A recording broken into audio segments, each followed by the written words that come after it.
kita untuk matematika keuangan. Sekarang kita masuki pertemuan ke-12. Kita akan membicarakan salah satu hal terpenting di dalam teori opsi, yaitu teorema Black-Scholes. Teorema ini membicarakan bagaimana opsi eh, itu harus dieksekusi. Jadi ketika expired date atau waktu jatuh temponya sampai dan kita punya opsi call maupun opsi put, kemudian apakah keputusan menjual atau membeli opsi itu perlu diambil pada saat jatuh tempo gitu ya. Nah, salah satu kriteria untuk mengeksekusi adalah menggunakan teorema Black-Scholes ini yang di dalam implementasinya kalau di software R itu sudah ada ya, tinggal masukkan data, kemudian akan diperoleh hasil forecasting perkiraan. Kalau dijual akan begini, kalau beli akan begini gitu ya pada saat jatuh tempo gitu. Nah, tapi juga di samping itu tidak seperti pada umumnya di dalam dunia bisnis tidak 100% didasarkan kepada sains ya. Ada faktor lake, ada faktor keberuntungan juga ya. Jadi meskipun sudah syarat semua sainsnya dipenuhi, kalau pas apes ya kena gitulah. Makanya ada yang namanya teori resiko gitu ya. Jadi kemungkinan probabilitas terjadinya risiko juga diperhitungkan di dalam uh, opsi ini. Nah, kita berangkat dari pertemuan yang kemarin mengenai pergerakan harga aset ya. Harga aset itu bergerak mengikuti satu formulasi yang ini. Jadi delta atau selisih ya, selisih antara portofolio dan opsi, jadi V opsi itu portofolio, selisih antara opsi dan portofolio kita bisa jabarkan menjadi ini. Jadi pada saat opsi waktu di ujung sebelah kanan ya, P plus delta ST dikurangi dengan eh, opsi pada saat di ujung di sebelah kiri. Demikian juga P-nya, portofolionya di ujung interval kanan dikurangi interval kiri. Sehingga ketika ini disatukan menjadi selisih antara portofolio dan opsi antara interval T delta T dan interval T eh, interval T. Sedangkan untuk harga asetnya juga dipengaruhi oleh sepanjang interval itu. Jadi selisih harga aset di subinterval T sampai T plus delta T. Nah, karena kita membagi interval dari 0 sampai T itu menjadi sub-subinterval yang kecil-kecil, maka kita bisa melihat di subinterval ke I. Maka kita bisa melihat delta apa D dari V min P I. Jadi selisih di interval TI sampai TI plus 1. Kalau yang atas delta itu antara T plus delta T dengan delta T menuju ke 0. Sementara kalau interval TI sampai TI plus 1 dengan delta T dengan DT-nya itu yang menuju ke 0. Nah, ini kemarin sudah kita lihat bahwa selisih antara opsi dan portofolio di subinterval I sampai I plus 1 ini dapat karena kita berasumsi V dan D ini fungsi mulus, fungsi yang diferensialnya ada, maka selisih dua fungsi ini dapat didekati secara numerik, secara diskrit, yaitu melalui delta derivatif dari opsi terhadap T dikurangi interest continue dan deposito atau cash ya kali delta T ditambah dengan derivatif kedua dari portofolio terhadap S. Nah, dengan menggunakan pendekatan bahwa delta V min P itu sama dengan sigma dari D V min PI untuk I dari 0 sampai L min 1. Jadi interval dari 0 sampai T dibagi menjadi L subinterval dengan panjang setiap subinterval itu L per T gitu ya. Jadi L sama dengan DT itu uh, cek lagi kemarin. Maka dengan mengganti dV min PI dengan rumus yang pendekatan ya, rumus aproksimasi, maka kita peroleh bahwa delta V min P itu sama dengan sigma dari I sama dengan 0 sampai L min 1, derivatif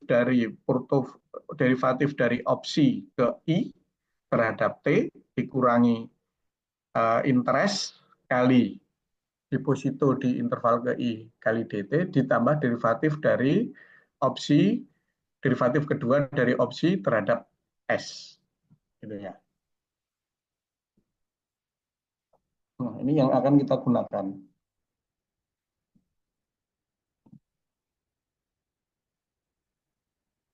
Nah, karena ini fungsi mulus gitu ya, kembali lagi menggunakan asumsi bahwa D, V, S, P itu fungsi mulus, maka kita pendekatannya kita anggap bahwa di interval I sampai I plus 1 untuk setiap I, STI itu sama dengan ST.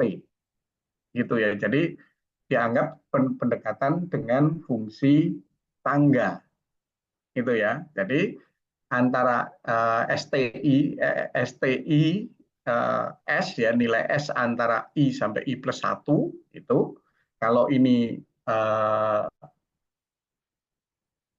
linier, tidak berupa fungsi tangga, maka ini bisa diganti dengan ST, sama seperti aproksimasi di integral. Jadi STI, TI, derivatif opsi terhadap T maupun deposito di I itu bisa kita ganti semuanya dengan fungsi mulusnya, yaitu fungsi ST, T, dan D. Sehingga kita peroleh delta V min P itu dapat diaproksimasi dengan derivatif dari opsi terhadap waktu dikurangi bunga kali deposito dikalikan dengan panjang interval, seluruh interval, panjang interval dari 0 sampai ke T. Ditambah derivatif kedua dari opsi terhadap S ya, dikalikan dengan nilai aset di setiap sub interval. Nah, di sini SI kuadrat tidak bisa kita ganti dengan STI karena yang bisa karena asumsi kita hanya dia mulus. Itu artinya kan punya derivatif pertama. Untuk derivatif keduanya belum tentu dia mulus. Jadi di derivatif keduanya tidak bisa kita ganti dengan ST ya. Akan tetapi diketahui di minggu kemarin itu bahwa DSI itu sama dengan ST kuadrat sigma A kuadrat delta T. Sedangkan LDT itu sama dengan delta T dengan DT itu menuju 0. Jadi menggunakan pendekatan ini, DSI-nya diganti dengan ini. Karena kemarin, bukan karena dia mulus ya, tapi karena aproksimasi yang kemarin. Sehingga kita punya ini. Selisih antara opsi dan portofolio itu sama dengan derivatif dari opsi terhadap waktu dikurangi bunga kali deposito ditambah setengah dari nilai aset kuadrat kali volatilitas kuadrat kali derivatif kedua dari opsi terhadap S, semuanya dikalikan dengan delta T.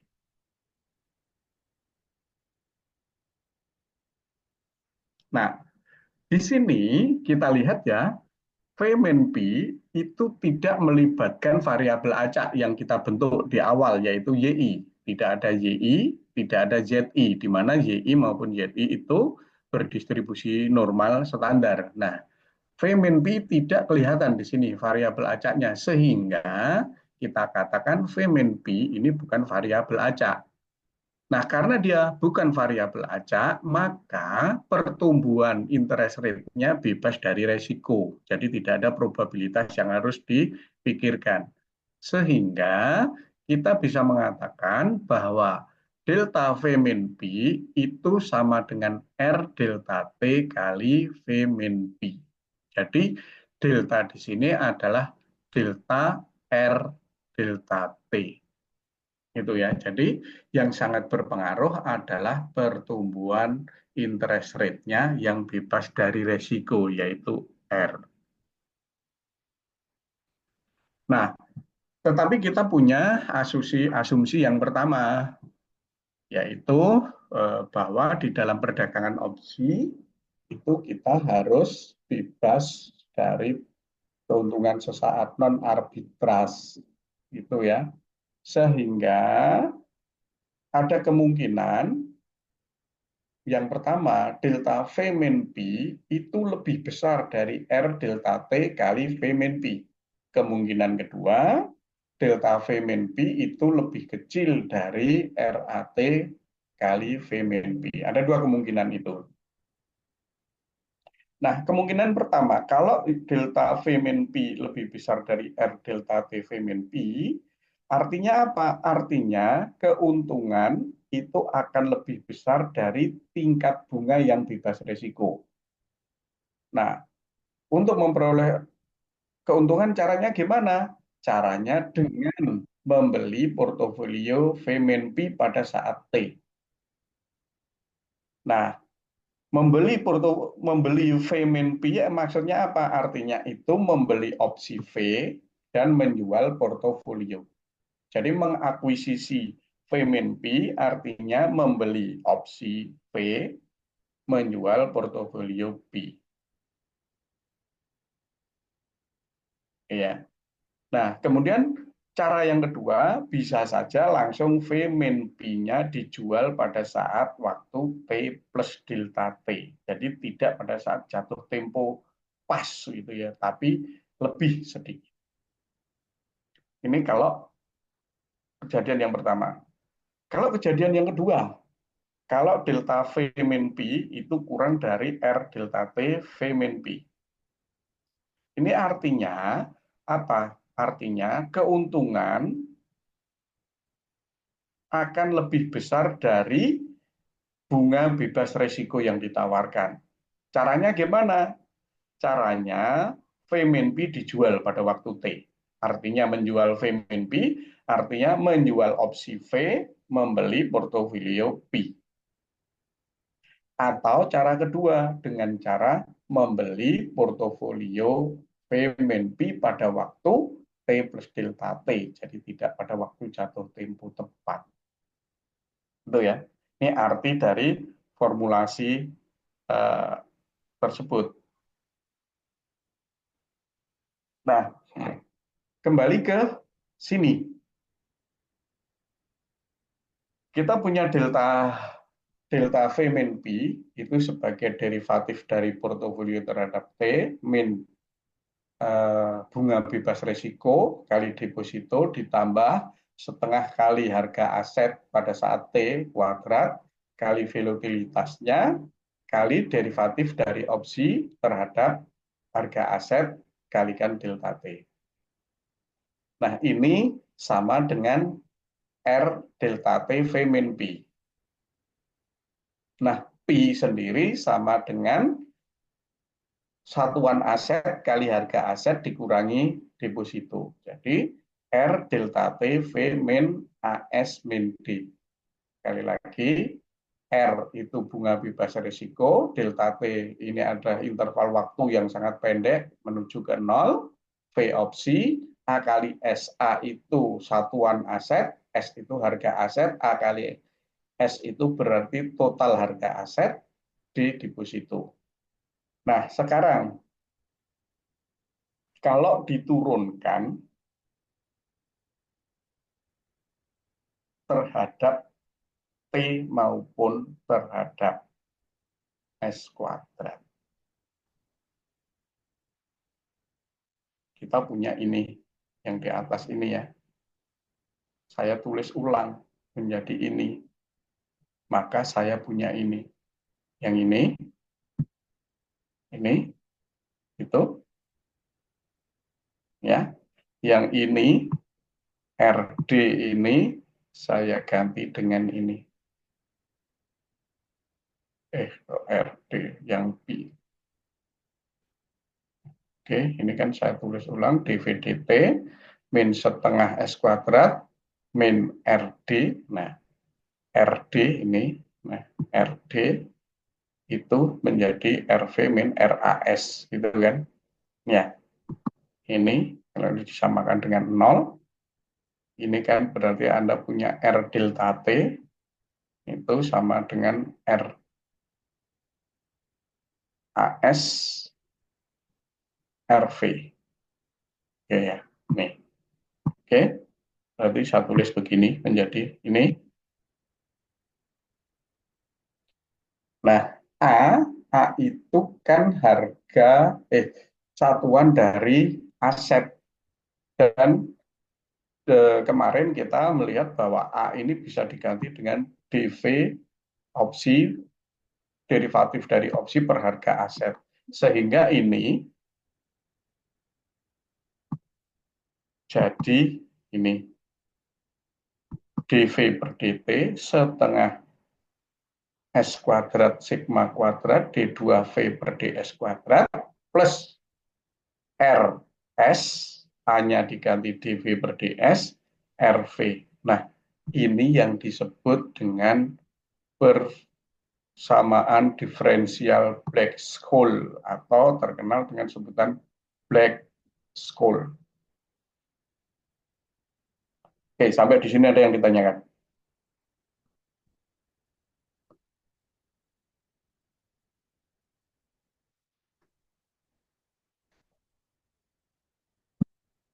Oke, enggak ya? Ya, nah, kalau ini kita lakukan, di sini ada V, ada S, ada B. Berarti ada yang tersurat, ada yang tersirat.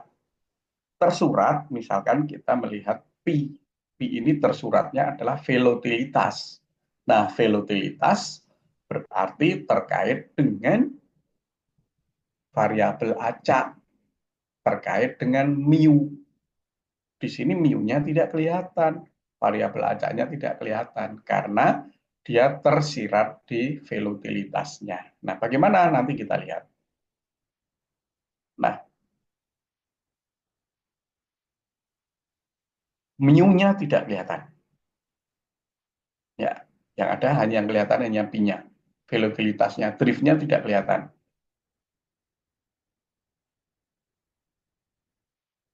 Nah, kemudian yang berikutnya, ini yang dominan di sini adalah V-nya.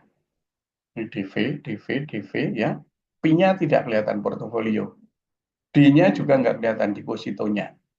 Jadi ini menjadi persamaan Black-Scholes ini lebih merupakan persamaan dari opsi.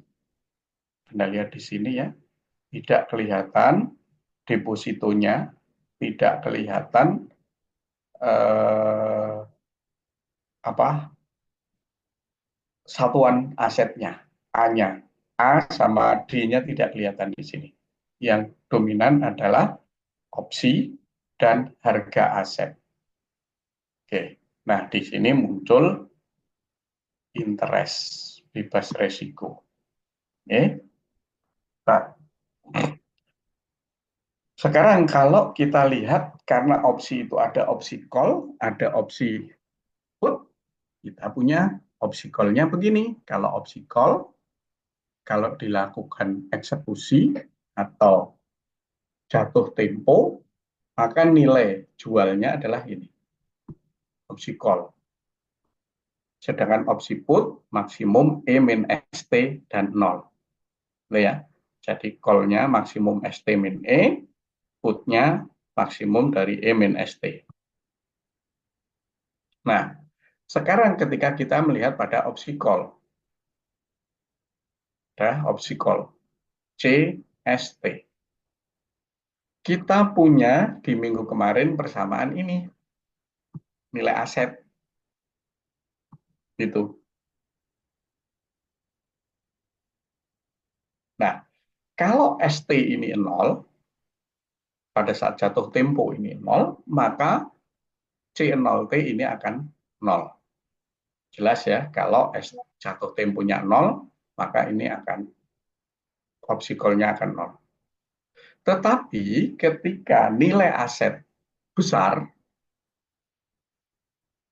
pada saat exercise price, maka opsi call itu paling besar adalah sama dengan harga pada saat exercise price. Jadi kita punya persamaan satu, CST itu maksimum ST min epsilon, persamaan kedua C0T itu 0, persamaan ketiga opsi call terbesar itu adalah ISS. Nah, persamaan satu ini disebut kondisi final pada saat T sama dengan T. Ya sih, ini karena nilainya maksimum. Sedangkan kondisi 2 dan 3 ini batas. Kenapa? Karena di 2 ini batas paling kecil, yaitu 0. 3 adalah batas paling besar, yaitu S. Nah, kalau begitu, bagaimana menyelesaikan persamaan Black School? Salah satunya salah satunya ini dicari solusinya, ya, diintegralkan, kan diperoleh. Nanti gimana mengecek salah satunya? Kalau kita punya persamaan Y sama dengan Fx, Y merupakan salah satu dari solusi dari Y sama dengan Fx apabila Z ini dimasukkan, Y sama dengan Fz. Kan gitu. Ya, kalau Anda punya uh, E kuadrat min 4 sama dengan 2, maka E kuadrat min 4 sama dengan 0, maka 2 merupakan salah satu solusi. Kenapa? Karena 2 kuadrat dikurangi 4 sama dengan 0. Nah, salah satu cara untuk mengecek itu merupakan solusi atau bukan adalah dengan memasukkan di dalam rumus persamaannya. Nah, salah satu solusi Black School itu adalah ini. CST. Nah, ini Anda nanti buktikannya gimana? Ya diderivatifkan. Ya. Masukkan V-nya gimana, S-nya bagaimana. Bisa nggak? Ya harus bisa. Gitu ya. Nah, di sini CST adalah S kali N D1 ditambah, jadi kalau aslinya CST itu kan S ditambah E kali min pangkat E pangkat min R kali T gitu kan. Nah, ini rumus aslinya ini dan ini. Nah, terus ditambah ada variabel acaknya muncul di sini ND1, ND2, di mana ND1, ND2 ini berdistribusi monormal standar. D satunya apa? D satunya ini log SE plus R setengah sigma kuadrat R apa T min T per sigma kuadrat T per sigma akar T min T. Bedanya ada di mana? Bedanya ada di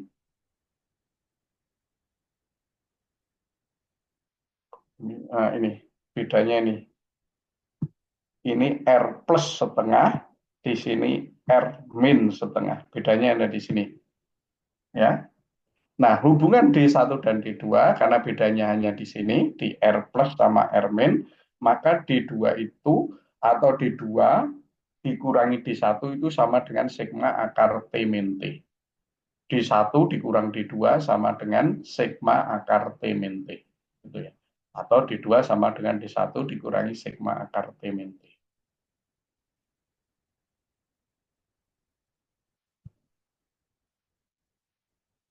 Nah, karena kita punya persamaan keseimbangan antara opsi call dan opsi put, maka kalau diketahui CST, PST-nya juga diketahui. Kita punya ini.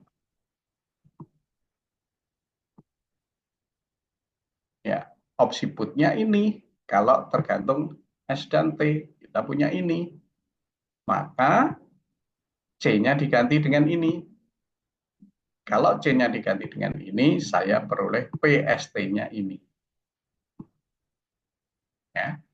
PST-nya sama dengan exercise price kali E min R T min T kali fungsi distribusi normal standar dari D2 ditambah harga aset kali fungsi distribusi normal standar dari D1 dikurang 1. Nah, ini yang sangat mudah Anda tunjukkan kalau N alpha plus N min alpha itu sama dengan 1. Secara umum ya, kalau N-nya distribusi normal standar.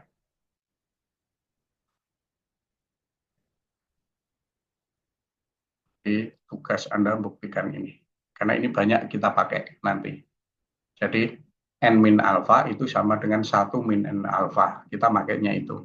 Ya, jadi N min alpha sama dengan 1 min N alpha kalau untuk distribusi normal. Mudah gitu. Oke, nah selanjutnya. Kalau kita eksekusi pada, kalau tadi ya, kita eksekusi pada opsi call.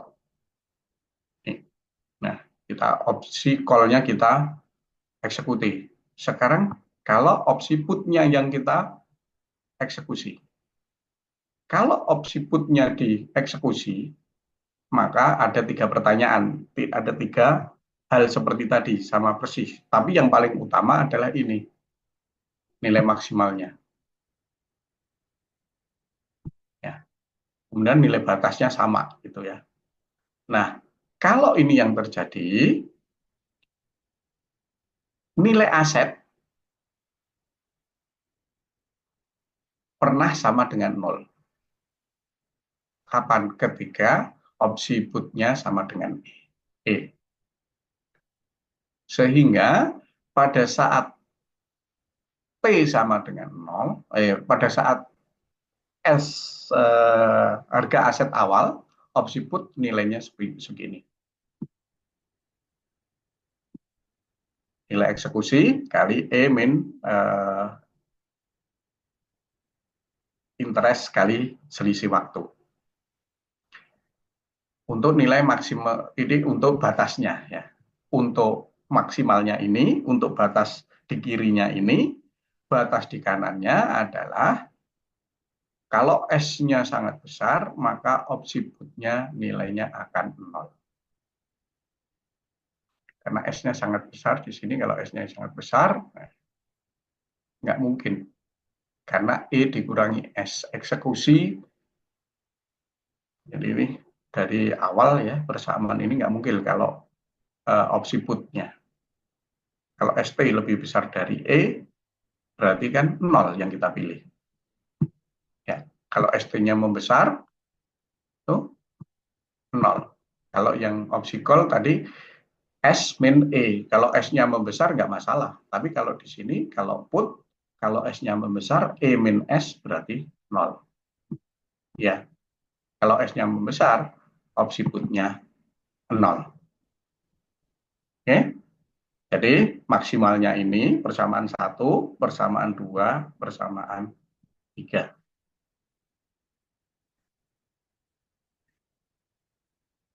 Nah, kalau lindung nilainya bagaimana gitu ya. Lindung nilainya kita kan punya nih. Tadi di atas kita sudah punya CST sama dengan ini, PST sama dengan ini. Kita punya 2 ini ya. Ini. Maka untuk melihat lindung nilainya, derivatif dari opsi call maupun derivatif dari opsi put. C diturunkan terhadap S, di sini unsur S-nya hanya di sini. Sedangkan P unsur S-nya ada di sini. Gitu kan? Sehingga DC per DS sama dengan ND1, dp per ds itu sama dengan nd1 min 1 atau sama dengan n min d1. Itu ya. Ini. Nah,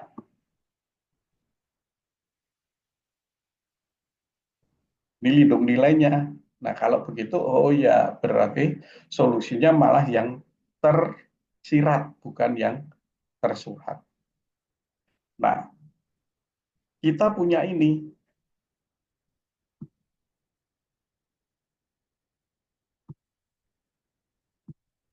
DPI itu sama dengan selisih PI plus 1 sampai PI. Nah, sehingga PI plus 1 sama dengan AS ini, PI-nya dimasukkan di sini, dipindah, dimasukkan, PI-nya diganti dengan AS dan D, maka kita peroleh ini.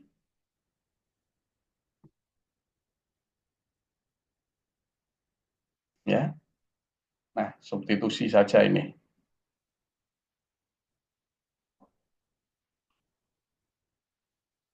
Sehingga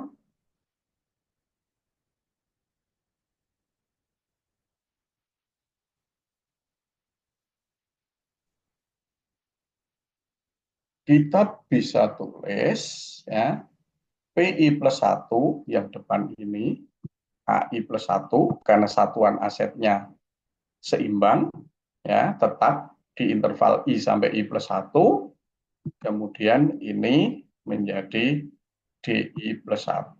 Ini kan perubahan nilai yang diperoleh dari harga investasi. Depositonya berkembang menjadi ini. Ini menjadi 1 kali R ini kan sama dengan DI plus 1. Ya, sedangkan ini AI itu sama dengan AI plus 1. Oke. Nanti, ya bentar, saya tambahkan. K, ini,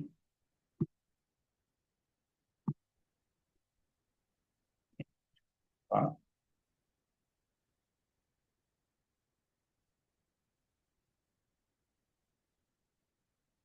Oke.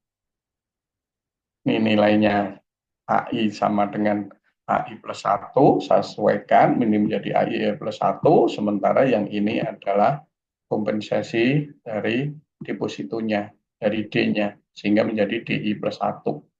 Ya, jadi kita punya ini. Nah, di atas saya punya ini, di bawah saya punya ini, dua-duanya saya samakan. Sehingga deposito besarnya ini. Itu ya. Oke, saya kira itu untuk rumus back school-nya. Ada yang ditanyakan?